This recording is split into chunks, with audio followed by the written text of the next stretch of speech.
hello guys, welcome back to my YouTube channel muli. This is Gerald's TV at ngayong araw meron naman po tayong panibagong video, no? At ito nga po ay patungkol dito sa nag-iisang prinsesa ng Kalingap, no? Walang iba kundi si Reyna Mimay, no? At ito nga ay meron po itong naikwento, no? Itong si Reyna, no? Dito kay Mama Roda niya na naging karanasan niya or nangyari din po ito sa kanya nung siya po ay nandoon pa nakatira sa Dalnak, no? At ito nga mga kaibigan ay parang nakakagulat din ito, no, mga kaibigan, dahil naranasan din pala ito ni Reyna. So ano nga ba yun, mga kaibigan? At syempre bago natin ipagpatuloy yan, para malaman natin ay kung bago ka pa lamang po, no, dito sa ating channel, ay huwag niyo pong kalimutang bisitahin ang mga channel ng mag-amang Val Santos Matubang, Kalingap Rab at Edna Vlogs, at syempre lahat ng Kalingap partners. At syempre nandyan po si Roda Mix Vlog, no, ay atin pong bisitahin ang kanyang channel at suportahan din po natin. At binabati ko rin po kayo ng isang mapagpalang araw sa inyong lahat, saan mga sulok po kayo ng mundo naroon, anuman ang iyong ginagawa sa mga oras na ito. Lagi nyo pong tatandaan, mag-iingat po kayo palagi. Alright, eto na mga kaibigan, at wag na nating patagalin, no, at magbibigay lang po tayo ng kaunting reaction, no, dito sa napanood po natin sa channel ni Roda Mix Vlog, na kung saan talaga ay nakakagulat din po ito, no, yung mga naranasan ni Reyna doon sa dati niyang tinitirahan, no, doon nga po sa Dalnak, no, kung saan ay kasama niya ang kanyang lolo, ang lola at ang kanyang tito. At dito nga mga kaibigan ay merong naikwento, no, itong si Reyna dito sa kanyang Mama Roda, no, habang magkasama at nagkukwentuhan, no. At yun nga, mayroong naikwento rin si Ate Roda, no, sa kanyang karanasan din, no. Itong si Mama Roda niya ay nakapagkwento din dito kay Reyna kung ano yung naranasan niya noon nung sila pa ay kumbaga si Ate Roda ay bata pa, no, at kung ano ang sitwasyon ng kanilang buhay ay naikwento nga ni Ate Roda din dito kay Reyna. At ganun din po, no, itong si Reyna ay nakakagulat din ang kanyang mga sinabi, dahil ngayon nga po ay unti-unti niya nang naaalala yung kanyang mga karanasan noon nung siya pa ay bata pa, at nung siya ay nakatira sa Dalnak kasama ang kanyang lolo, lola at ang kanyang tito, no. At ito, meron po tayong isang video clips mga kaibigan, mula po ito sa channel ni Roda Mix Vlog. Sa mga bago pa lamang, no, dito sa ating channel ay pakibisita nyo po ang channel ni Roda Mix Vlog, at syempre supportahan po din natin itong channel niya. So ito, panoorin po natin ang isang video clips. Wala ako mga ganyan dati, o nakaranas ng mga ganyan nung bata pa ako. Wala. Hindi kami nabibilhan ng ganito ng nanay namin kasi kami ay mahirap.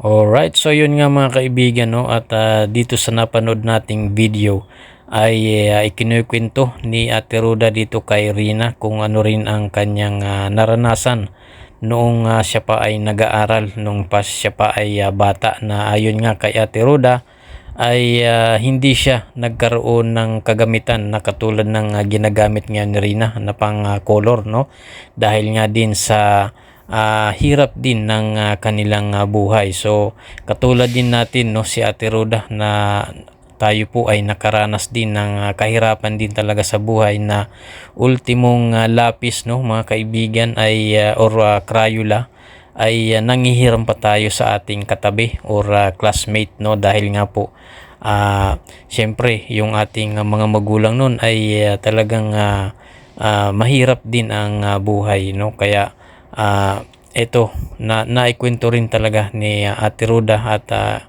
isinishare niya dito kay Reyna kung ano din ang kanyang naranasan noon. Pero alam niyo po mga kaibigan, no, para sa akin din, no, yung aking naranasan din, no, ay kahit medyo kapos din ang aming buhay noon, medyo mahirap, no, pero masaya, no, naging masaya din ang aming kabataan. Yung aking kabataan noon ay talagang masaya, no. So ito, meron po tayong isa pang video clip, no, mula dito kay Rodamix Vlog, na kung saan ay naikwento rin ni Rina kay Roda, no, na siya rin ay nakaranas din ng mga parang katulad din kay Ate Roda. So ito, panoorin po natin. Ito po ay mula pa rin, no, sa channel ni Roda Mix Vlog, at dito talagang matutuwa ka, no, dito kay Rina, dahil naikukwento niya na at naalala niya na yung mga nangyari sa kanya noon doon sa Dalnak. So ito, panoorin po natin. Tapos, naglalakad lang kami noon.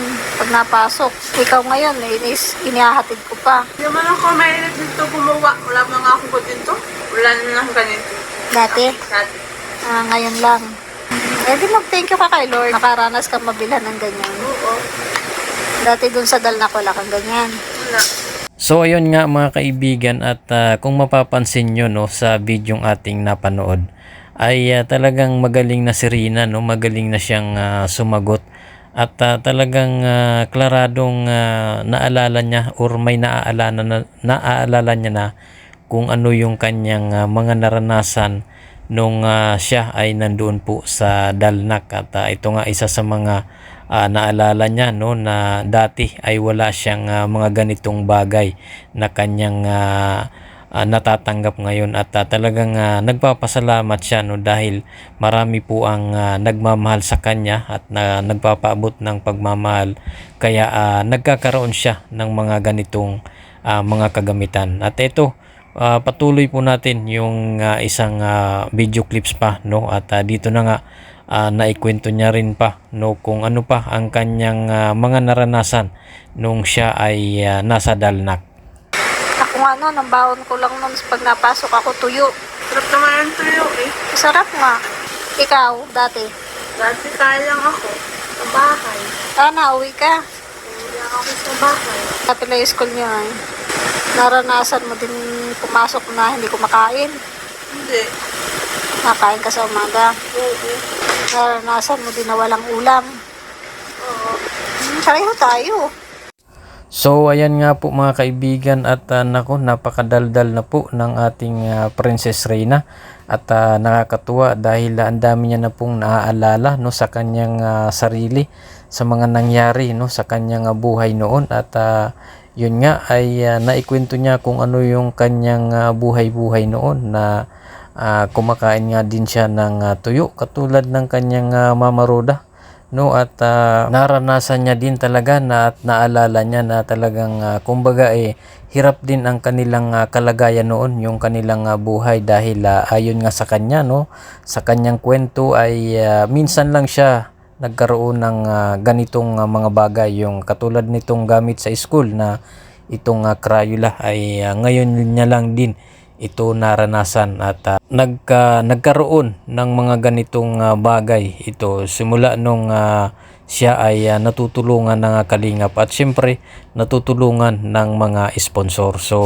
So yun ang napakaganda, no, nung ito ay si Rina ay nasa pangangalaga ng Kalingap, dahil hindi lang po, no, hindi lang po yung kanyang pag-aaral ang naasikaso ngayon or nagagawa ni Rina ngayon, kundi pati ang kanyang kalusugan, no, ay patuloy na inaalagaan at talagang binabantayan ng Team Kalingap, patuloy sa pagpapagamot, no, dito kay Rina, para talagang itong ating Princess Rina ay maging maayos, no, ang kanyang sarili at siyempre ang kanyang buhay, no.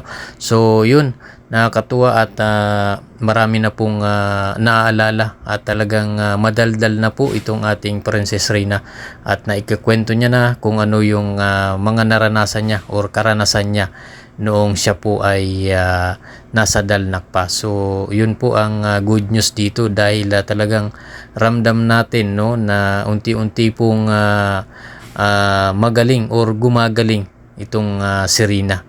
So yun lamang po, no, mga kaibigan, ang ating video sa ngayon, at pasalamatan po natin, no, itong si Ate Roda, dahil talagang grabe, Hindi po biro no ang sakripisyo no at pag-aalaga na ipinapakita at ipinaparamdam no dito kay Rina. Grabe ang kanyang effort na 24 oras na kasama niya ang si Rina no, inaalagaan niya at inaasikaso mula sa umaga sa paggising, pagtulog ay talagang kumbaga 24 hours ay nakabantay po si Ate Roda dito kay Rina para mapabuti ang kalagayan ni Rina. Kaya naman tingnan nyo po ngayon no ang sitwasyon ngayon ni Rina. Talagang ibang-iba na.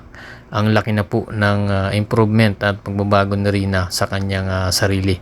No, so yun lamang po no mga kaibigan ang ating video sa araw na ito at siyempre patuloy po nating suportahan no ang channel po ni Roda Mix Vlog at siyempre ang mag-amang Val Santos Matubang, Kalingap Rab, Atid na Vlogs at syempre lahat po ng Kalingap partners no at suportahan po natin yan at silipin natin or bisitahin natin ang kanilang mga channel. So yun lamang po, maraming salamat sa inyong panonood at syempre kung bago ka pa lamang po dito sa ating channel ay huwag niyo pong kalimutang mag-like at subscribe at pakihit na lang po ng notification bell para updated ka sa ating mga bagong i-upload na mga videos. Salamat po at God bless you all.